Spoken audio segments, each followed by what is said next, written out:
Welcome dear students again. आज का topic है position vectors in a plane.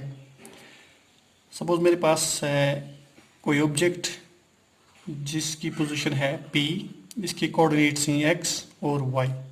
ठीक है, तो मैं OP ज्वाइन करूँगा, OP में रिप्रेजेंट करूँगा r वेक्टर से।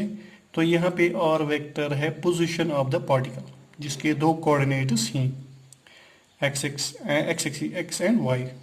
Alright, position vector in X Y plane जो होगा वो होगा सपोज r वेक्टर, मैं रिप्रेजेंट करूँगा r से, जो कि OP के बराबर है। OP vector is r vector, वो किसके बराबर है xi प्लस yj के।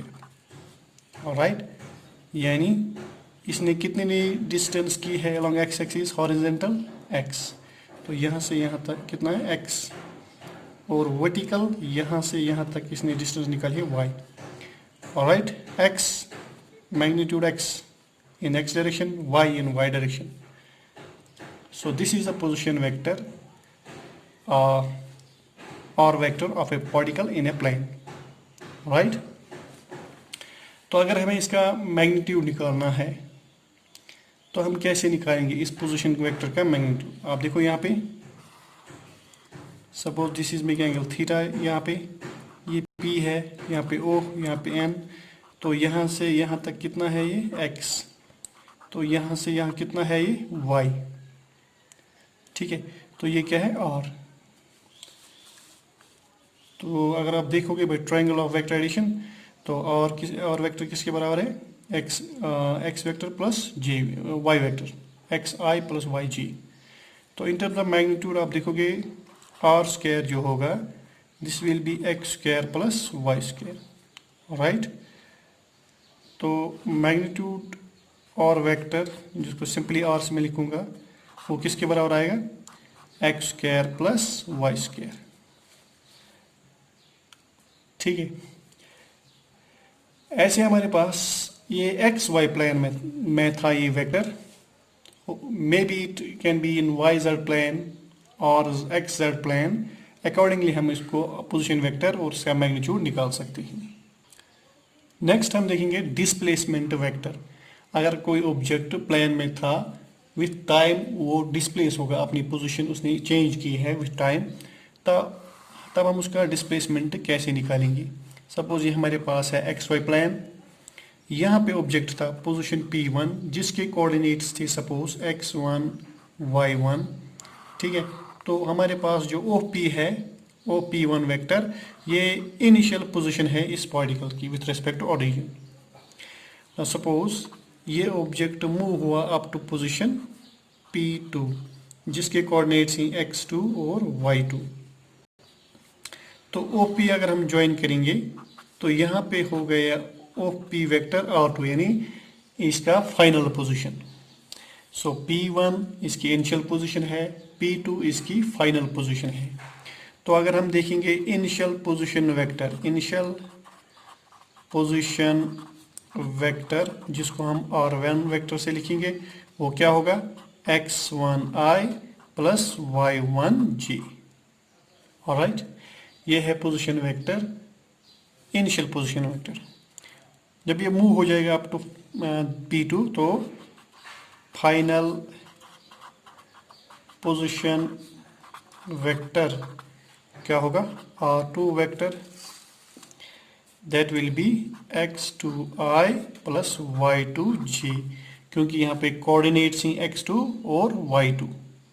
ऑलराइट, तो अब हमारे पास इनिशियल पोजीशन भी है, फाइनल पोजीशन भी है। डिफरेंस बिटवीन, हमारे पास इनिशियल पोजीशन भी है, फाइनल पोजीशन भी है। अब हम देखेंगे इसका जो डिस्प्लेसमेंट होगा जब ये पार्टिकल डिस्प्लेस होगा from P1 to P2, position first position second. तो हम देखेंगे इस ट्रायंगल में OP1 जो है R1 वेक्टर जो इनिशियल पोजीशन है, और P1 P2 जो डिस्प्लेसमेंट है, तो ये दोनों ऑर्डर्ड पीरियड में हैं, इन ऑर्डर में ही। तो इसको हम ट्रायंगल ऑफ वेक्टर एडिशन से देखेंगे। तो अगर आप देखोगे बाय ट्रायंगल वेक्टर्स एडिशन जो हमने पढ़ा है लास्ट टाइम। तो इसमें आप देखोगे ऑर्डर्ड पेयर इसमें कौन कौन सी हैं।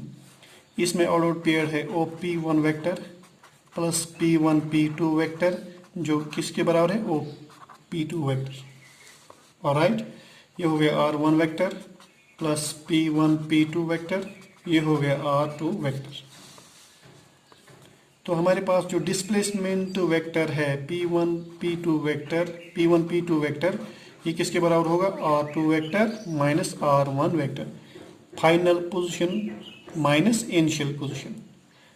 सो जो फाइनल और इनिशियल पोजीशन में डिफरेंस होगी that is displacement vector. All right, अब R2 और R1 का वैल्यू हम देंगे। R2 वेक्टर किसके बराबर है X2I plus Y2J minus X1I plus Y1J। Alright, तो इनको हमें सब्ट्रैक्ट करना है। तो ये जो हो गई ये हो गई डिस्प्लेसमेंट वेक्टर। ठीक है, तो अगर यहाँ से हम देखेंगे तो ये में आएगा X2I plus Y2J minus X1I minus Y1J। अब हम डिफरेंस किन किन को कर सकते हैं, डेफिनेटली जिनकी डायरेक्शन सेम होगी उन्हीं को हम सब्ट्रैक्ट कर सकते हैं या ऐड कर सकते हैं। ऑलराइट, तो हम यहाँ पे वॉलनट्स को कॉर्न से ऐड नहीं कर सकते ना। तो डेल्टा और vector is X2 minus X1, यहाँ पे आएगा vector. Alright, I cap unit vector, Y2 minus Y1 J cap. तो ये X2 minus X1 I plus Y2 minus Y1 J, this is delta और वेक्टर जिसको हम डिस्प्लेसमेंट वेक्टर बोलते हैं। अगर इसका मैग्नीट्यूड निकालेंगे, डिस्प्लेसमेंट वेक्टर का मैग्नीट्यूड निकालेंगे, this will be X2 minus X1 square plus Y2 minus Y1 square. तो 10th क्लास में आप मैथमेटिक्स में इसको बोलते हैं distance formula, distance between 2 points in the plane. तो यहाँ पे इन टर्म्स ऑफ मैग्नीट्यूड इसका डिस्टेंस ये है, और जो डिस्प्लेसमेंट वेक्टर है this is X2 minus X1 I plus Y2 minus Y1 G। Is that clear?